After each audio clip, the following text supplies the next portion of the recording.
हाँ जी, कल हम डिस्कस कर रहे थे ये क्या था ये ऑर्बिटल थ्योरी। तो हमने देखा कि यहाँ नियॉन, अगर हम नियॉन के ऑर्बिटल्स बनाते हैं तो नियॉन में कुल मिलाकर के 5 ऑर्बिटल है। ऑर्बिटल बोल रहा हूँ, ऑर्बिटल, ऑर्बिट नहीं, ऑर्बिटल। ऑर्बिटल 5 हैं और पांचों के पांचों ऑर्बिटल पूरी तरह से इलेक्ट्रॉन से फिल्ड हैं। लेकिन अगर हम सोडियम के लिए बनाते हैं तो सोडियम में 3s ऑर्बिटल में एक इलेक्ट्रॉन है, एक इलेक्ट्रॉन आने की गुंजाइश अभी है। अब दो तरह के मोशन है इलेक्ट्रॉन के राउंड द न्यूक्लियस। दो तरह के मोशन है। पहला मोशन है रिवोल्यूशन। रिवोल्यूशन, इस रिवोल्यूशन से कितना मैग्नेटिक डायपोल मोमेंट मिलता है एटम को, हम पहले ही कैलकुलेट कर चुके हैं, mu B, Bohr magneton. Bohr magneton, Bohr magneton is the magnetic dipole moment given by an electron due to its revolution to the atom. लेकिन एटम इस रिवोल्यूशन के साथ साथ एक काम और करता है, क्या कि अपनी स्पिन पर घूमता रहता है। स्पिन पर अपनी अपनी एक्सिस पर घूमने का मतलब होता है ये ऐसे घूमना, और रिवोल्यूशन का मीनिंग ये है। तो अर्थ की तरह, जैसे अर्थ हमारी एक्सिस, अपनी एक्सिस पर घूम रही है, रात दिन होते हैं इसके घूमने से, और ये सूरज के चारों तरफ भी घूम रही है, और सूरज के चारों तरफ घूमने से क्या होता है, मौसम बदलता है। तो दोनों मोशन होते हैं इलेक्ट्रॉन के अंदर। तो अब जो इसका इलेक्ट्रॉन का अपना मोशन है, कौन सा motion, spin motion. Spin motion ये भी एक मैग्नेटिक डाइपोल मोमेंट प्रोवाइड करता है एटम को। स्पिन मोशन भी एक मैग्नेटिक डाइपोल मोमेंट प्रोवाइड करता है, और ये जितना मैग्नेटिक डाइपोल मोमेंट प्रोवाइड करता है वो इस रिवोल्यूशन वाले मैग्नेटिक डाइपोल मोमेंट से कहीं कहीं कहीं कहीं बहुत बहुत बहुत ज्यादा बड़ा होता है। ये एक बहुत छोटा सा मैग्नेटिक डाइपोल मोमेंट है, लेकिन स्पिन के कारण इलेक्ट्रॉन इस पूरे एटम को एक छोटा सा मैग्नेट बना देता है, और वो मैग्नेटिज्म बहुत स्ट्रांग होता है as compare to magnetic dipole moment given by revolution. कितना होता है ये फिलहाल अभी आपके सिलेबस से बाहर है।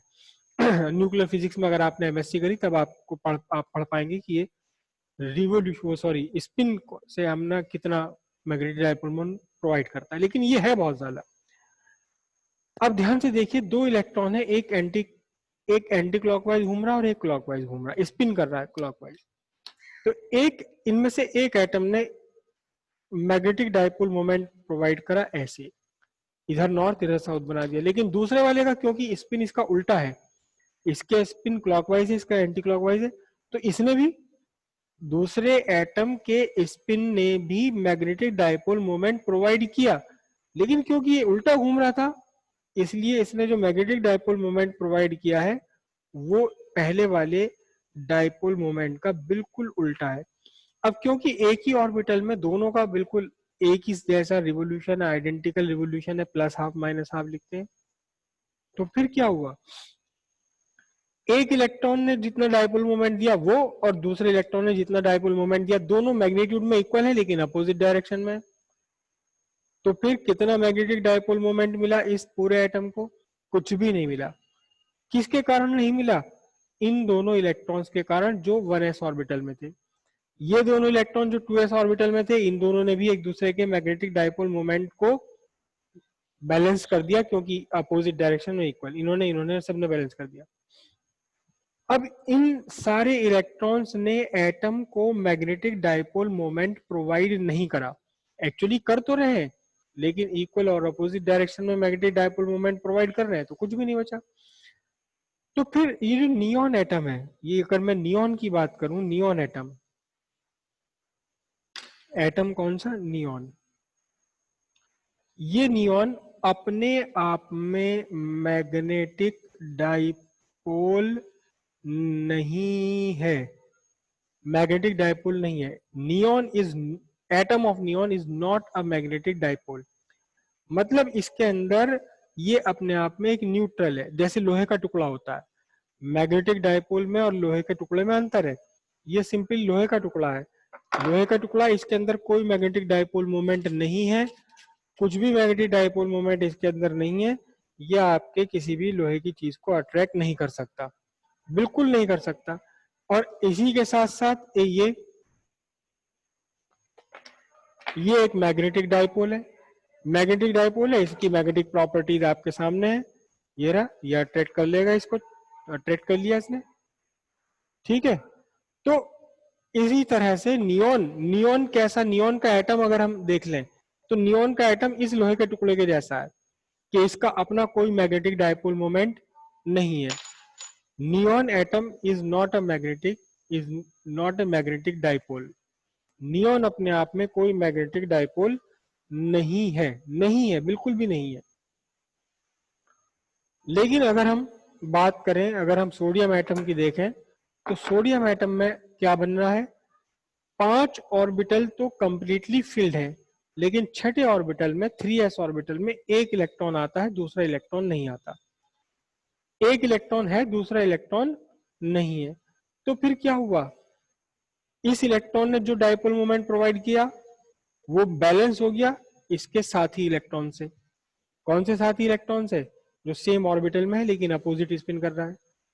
इस वाले इलेक्ट्रॉन ने जो डाइपोल मोमेंट दिया ये बैलेंस हो गया इस वाले डाइप इलेक्ट्रॉन से। दोनों ने आपस में एक दूसरे को बैलेंस कर दिया, इन्होंने कर दिया, इन्होंने कर दिया, लेकिन इसे इसे बैलेंस करने वाला कौन बचा, नहीं बचा कोई भी। इसने जो मैग्नेटिक डाइपोल मोमेंट दिया सोडियम को, वो सोडियम का डाइपोल मोमेंट किसी दूसरे इलेक्ट्रॉन के डाइपोल मोमेंट से बैलेंस नहीं हो पाया। तो अगर हम देखते हैं नियोन का एक एटम, कौन सा, ये नियोन है, नियोन का एक एटम अगर हम देखें तो इसका मैग्नेटिक डाइपोल मोमेंट 0 है, बिल्कुल मैग्नेटिक डाइपोल मोमेंट इसका 0 है। लेकिन अगर हम सोडियम का एक एटम देख लें तो इसका मैग्नेटिक डाइपोल मोमेंट 0 नहीं है, बल्कि क्या है, सम पॉजिटिव वैल्यू है, ग्रेटर देन 0 है।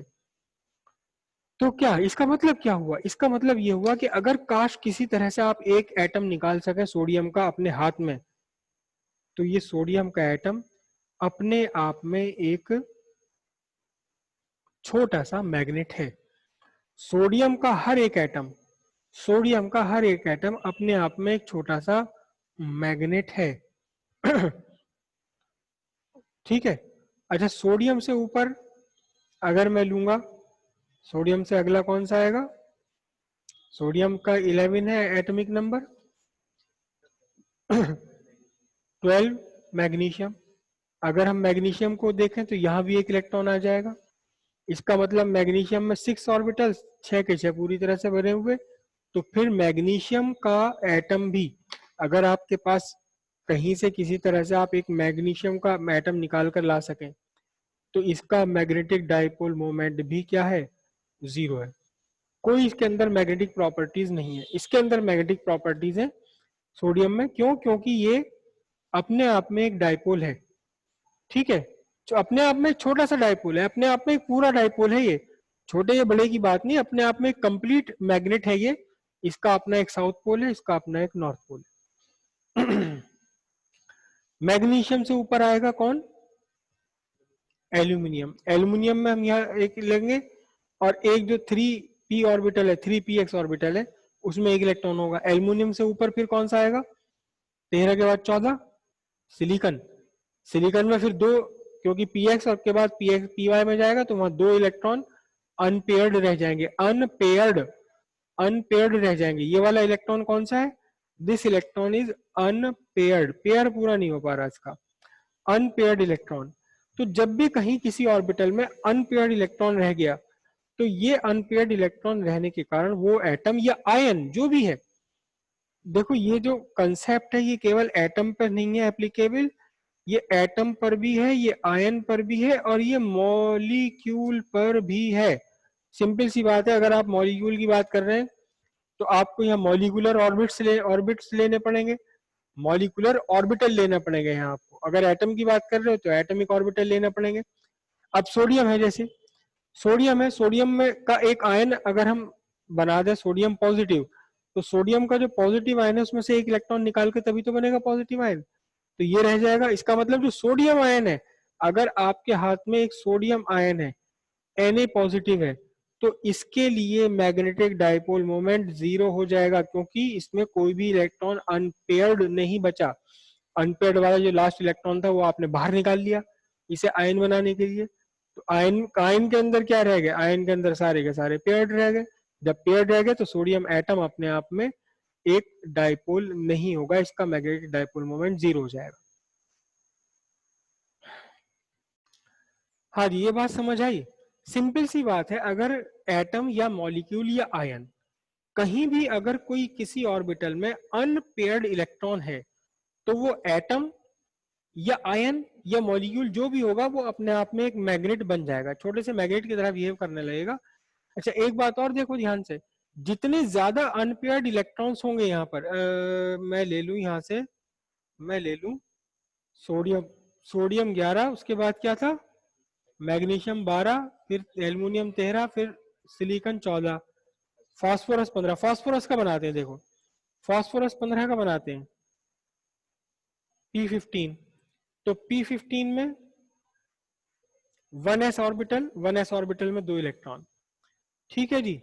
उसके बाद 2s इलेक्ट्रॉन, 2s ऑर्बिटल, इसमें 2 इलेक्ट्रॉन, फिर 3 2p ऑर्बिटल, और इनमें भी सारे के सारे पेयर्ड इलेक्ट्रॉन है ये, करेक्ट। अब बचा ये क्या 3s, इसमें 2 इलेक्ट्रॉन हो गए। उसके बाद आता है 3p, ये 3p, px py pz। तो अब हमारे पास है 15, 15 में से देखो 2 2 4 2 6 2 8 2 10 2 12, 12 तो हो गए पूरे। अब 12 क्योंकि पूरे हो गए हैं तो 13वां इलेक्ट्रॉन px में, 14वां इलेक्ट्रॉन py में, 15वां इलेक्ट्रॉन pz में। 16 इलेक्ट्रॉन जब होंगे, जब 16वां इलेक्ट्रॉन आएगा तब वो px में जाएगा। तो अब जरा ध्यान से देखो कि इस एटम में P15 एटम के अंदर तीन तीन अनपेयर्ड इलेक्ट्रॉन है और तीनों एक ही डायरेक्शन के हैं, या तो तीनों क्लॉकवाइज के होंगे या तीनों के तीनों एंटी क्लॉकवाइज में होंगे। तो पहले वाले ने मैग्नेटिक डाइपोल मोमेंट प्रोवाइड करा, दूसरे वाले ने भी कर दिया उसी डायरेक्शन में, तीसरे वाले ने भी कर दिया। इसका मतलब अगर आप P15 और सोडियम 11 को अगर आप कंपेयर करेंगे तो P15 का मैग्नेटिक डाइपोल मोमेंट बहुत ज्यादा होगा किसके कंपैरिजन में, सोडियम 11 के कंपैरिजन में, सोडियम एटम के कंपैरिजन में फास्फोरस का magnetic dipole moment, atom atom का डाइपोल मोमेंट बहुत ज्यादा होता है। हालांकि एटॉमिक स्ट्रक्चर नहीं होता, फास्फोरस एक नॉन मैग्नेटिक मटेरियल है। फास्फोरस अगर आपने नहीं, आपने तो किसी ने नहीं देखा होगा, और मैं बता भी नहीं, हाँ देखा, सबने देखा फास्फोरस तो, जो माचिस की तिली में ऊपर मसाला लगा रहता है वो फास्फोरस है, उसके अंदर थोड़े बहुत एक दो चीजें और होती हैं। तो फास्फोरस क्या वो मैग्नेट से खिंच जाएगा, अरे कभी भी नहीं खींचनेगा। तो ये हम बात कर रहे हैं सिर्फ एटम की, एक्चुअल जो क्रिस्टल स्ट्रक्चर होता है वो सब आप जानते हैं, वो क्रिस्टल स्ट्रक्चर में फास्फोरस का एटम फ्री नहीं होता, ये कंबाइंड स्टेट में होता है, कोवेलेंट बॉन्ड बना लेता है। तो कोवेलेंट बॉन्ड बनाने में ये वाले फिलअप हो जाते हैं पूरे, और फिलअप हो गए तो फिर से क्या हो गया, ये नॉन मैग्नेटिक हो गया। एनीवे केमिस्ट्री की बातें, इतनी लंबी बात नहीं करेंगे, सिंपल सी बात है। फिलहाल हमें ये समझना है कि जिस एटम या आयन में कोई भी एक इलेक्ट्रॉन, दो इलेक्ट्रॉन या तीन इलेक्ट्रॉन अनपेयर्ड बच गए तो फिर ये अपने आप में एक मैग्नेटिक डाइपोल बन जाएगा। मतलब फास्फोरस का एटम, एटम की बात कर रहे हैं हम फास्फोरस का एटम अपने आप में एक मैग्नेटिक डाइपोल है, इसका अपना एक नॉर्थ पोल है, इसका अपना एक साउथ पोल है, अपने आप में एक मैग्नेटिक डाइपोल है ये। यहां तक की बात क्लियर हुई, समझ आई बात। तो अब हमारे पास दो तरह के मटेरियल हो गए, दो तरह के मटेरियल हो गए। अच्छा ये जो हम वर्ड यूज कर रहे हैं एटम आयन मॉलिक्यूल, इन तीनों वर्ड को मैं एक ही वर्ड में ले लेता हूं, एक ही वर्ड में ले लेता हूं मैं, इन तीनों को हम बोलेंगे कंस्टिट्यूएंट पार्टिकल्स। कंस्टिट्यूएंट पार्टिकल मतलब जैसे ये मेरे पास ये है, ये लोहा है, मेटल है ये, तो इसके कंस्टिट्यूएंट पार्टिकल्स कौन है, इसके कंस्टिट्यूएंट पार्टिकल्स है आयरन के एटम, एटॉमिक स्ट्रक्चर में है इसके अंदर एटम। मेरे पास ये रबर है लेकिन ये एटम नहीं है, ये मॉलिक्यूलर स्ट्रक्चर है, बहुत सारे एटम्स ने मिलकर के मॉलिक्यूल बनाए हुए, मॉलिक्यूल्स ने मिलकर के पूरी रबड़ बना रखी है। ये लकड़ी है, ये बहुत सारे एटम्स ने मिलकर के सेल्यूलोज का एक मॉलिक्यूल बनाया, बहुत सारे मॉलिक्यूल्स ने मिलकर ये लकड़ी का टुकड़ा बना दिया जो मेरे हाथ में इस टाइम। तो हम कहेंगे कि इस लकड़ी के टुकड़े का कंस्टिट्यूएंट पार्टिकल है मॉलिक्यूल, इस लोहे के टुकड़े का कंस्टिट्यूएंट पार्टिकल है लोहे का एटम, आयरन एटम। इसी तरह आयंस भी हो सकते हैं। नमक है आपके पास, नमक, आपके हाथ में एक नमक का अगर टुकड़ा हो तो एक्चुअल में वो क्या है, वो सोडियम और पॉजिटिव आयंस का कॉम्बिनेशन है। बहुत सोडियम वहां आयन की फॉर्म में, क्लोराइन क्लोरीन भी आयन की फॉर्म में। तो जब आपके हाथ में एक नमक का टुकड़ा है, आप कहोगे कि इसके कंस्टिट्यूएंट पार्टिकल्स आयंस हैं। कौन से? सोडियम आयन और क्लोराइड आयन। बात इतनी समझ आई? हम एटम आयन मॉलिक्यूल ना कह करके सिंपल कहेंगे कंस्टिट्यूएंट पार्टिकल।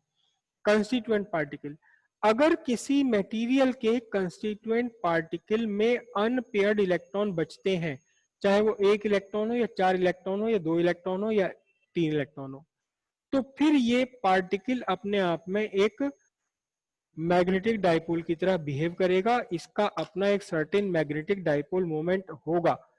कितना होगा फिलहाल हम इस चक्कर में नहीं पड़ रहे, 0 से ज्यादा होगा। कुछ ना कुछ इसका अपना मैग्नेटिक डाइपोल मोमेंट जरूर होगा।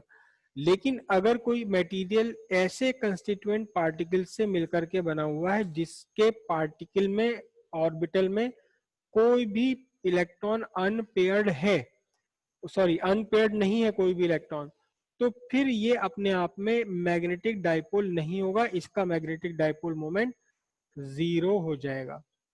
इतनी बात समझ आई है यहां तक? ठीक है। अब आपको दो चीजें क्लियर हो गई, एक तो कौन सा, डाया, और एक पैरा। डाया कौन से हैं? डाया वो हैं जिनके कंस्टिट्यूएंट पार्टिकल में कोई भी इलेक्ट्रॉन अनपेयर्ड नहीं बचता। देखो ये फास्फोरस है, फास्फोरस के ये एक एटम की बात है, ये आइसोलेटेड एटम की बात है। लेकिन जब फास्फोरस अपने क्रिस्टलाइन फॉर्म में होगा तब ये अनपेयर्ड इलेक्ट्रॉन नहीं बचेंगे। ये तो फास्फोरस के एक एटम की बात है, एक आइसोलेटेड एटम की बात है। ये जो जो भी हम बनाते हैं ना एसपीडीएफ स्ट्रक्चर, ये हमेशा आइसोलेटेड एटम के लिए बनते हैं। अगर आप एटॉमिक स्ट्रक्चर बना रहे हो, एटॉमिक ऑर्बिटल बना रहे हो, मतलब एक आपके पास फास्फोरस का टुकड़ा है, इसमें से काट के, इसमें से तोड़ के आपने सिर्फ एक एटम बाहर निकाल लिया, तो उस एक एटम का, आइसोलेटेड एटम का स्ट्रक्चर है ये।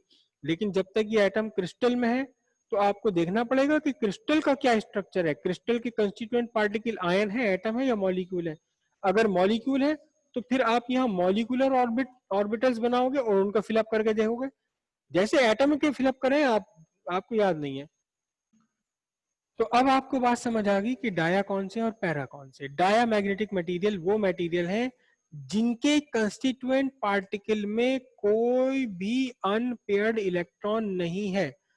पैरामैग्नेटिक मटेरियल वो मटेरियल है जिनके कंस्टिट्यूएंट पार्टिकल में एटलीस्ट 1 इलेक्ट्रॉन अनपेयर्ड हो जाए। बात इतनी समझ आई सबको? किसी को कोई कंफ्यूजन हो तो बताओ, फिर आगे बढ़ो, नहीं तो